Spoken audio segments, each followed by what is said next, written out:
I've been through this myself, and I've seen it with hundreds of people. You can lose weight. You can train hard. You can eat clean, and still hate how your stomach looks. Your face leans out. Your arms shrink. Your clothes fit better, but your belly barely moves. If this has been happening to you for months, let me say this clearly from experience. It's not because you're missing effort. It's because you're using the wrong strategy for the phase you're in. Belly fat isn't one problem. It's 3 different layers, and each layer behaves differently.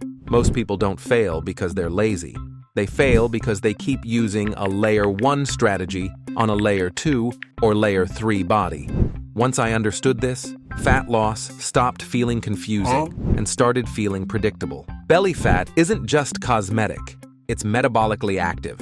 It responds differently to insulin, stress, and inflammation, especially visceral fat, the deeper fat around the organs. That fat actually communicates with your endocrine system. That's why waist size predicts health risk better than body weight. I've seen people at the same scale weight look completely different and function completely different, just based on where they carry fat. So no, this isn't just about abs. It's about how your body prioritizes survival. Here's the rule that changed everything for me. Fat loss is not even. Your body has a priority list. It gives up fat from areas it doesn't need first. Arms, legs, chest, hips. Your stomach is strategic storage, not stubborn. Strategic. Once I stopped expecting my belly to behave like my arms, the frustration disappeared. Layer 1, the soft outer belly. This is where most people start. No A-B definition, no structure, just softness, roughly. Men above approximately 20% body fat, women above approximately 28%. This is also where most people quit. And I almost did too, because the belly doesn't change first. What changes first instead? Shoulders tighten, chest sharpens, jawline improves, back looks different. Meanwhile, the belly lags.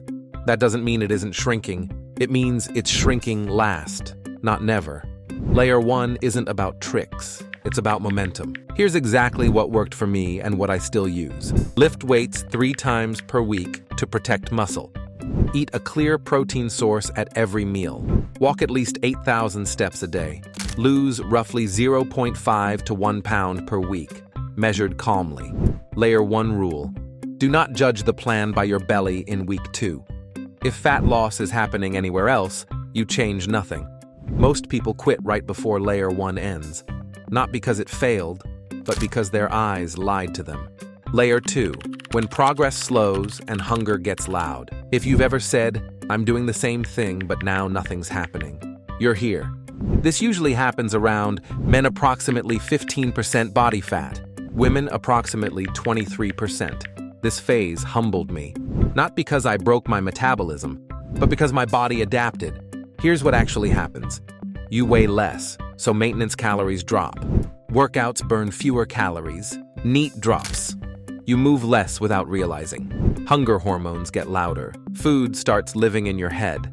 Not because you're weak, but because you're lean enough for your body to push back. This is where most people panic. They cut calories harder. They add cardio. They push until burnout. It works briefly. Then stress skyrockets and stalls get worse. What works instead is controlled adjustment, not aggression. Here's the exact order I use. Track weekly average scale weight, not daily noise. Measure waist the same way every week. Increase steps, 8,000 to 10,000 to 12,000. Add a training day only if recovery allows. Track calories instead of guessing, body weight times 10 to 12 as a starting point. Let me be clear. If your deficit only exists Monday to Thursday, it doesn't exist. Layer 2 doesn't need a bigger deficit. It needs a consistent one. Protein stays high. Food volume matters more now. This is where physiques start looking real. Layer 2 rewards patience and execution, not intensity. Layer 3, the fat you can't force. Lower abs, love handles. That last softness. If you're here, listen carefully. This is not a motivation problem. This fat is biologically protected. It's packed with alpha-2 receptors, fat loss brake pedals. In this phase, your margin for error is small. What changes? Hunger rises, sleep gets lighter, stress tolerance drops, Water retention increases. Your belly can look worse day to day. Not because you gained fat, but because cortisol makes you hold water in the midsection. Here's the rule that saved me. If your weight trend is down but your belly looks worse, you are winning. Do not change anything.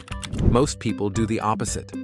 They push harder, they add cardio, they cut calories lower. It feels disciplined. It backfires. Recovery tanks, sleep worsens. Cravings explode. You work harder and look worse. The Layer 3 rules. Rule 1. Stop judging your belly daily. Track weekly trends only. Rule 2. Your deficit gets smaller, not bigger. Rule 3. Protect sleep like it's part of the diet, because it is. Rule 4. Training stays heavy and clean, not exhausting. Leave reps in reserve. Recovery is the bottleneck now. The hard truth. Layer 3 is optional. If chasing the last 2 to 4% leanness turns you anxious, irritable, and miserable, it's not worth it. Sometimes the smartest move is to maintain. Build muscle. Live your life. Come back later from a stronger body and calmer mind. Leanness only matters if you can keep it. Your belly fat isn't stubborn because you're broken. It's stubborn because it's strategic. Layer 1 responds to habits. Layer 2 responds to structure. Layer 3 responds to patience and stress control. People who get lean don't fight fat. They outweight it. Belly fat doesn't respond to effort. It responds to timing. Respect the layer you're in, and the result takes care of itself.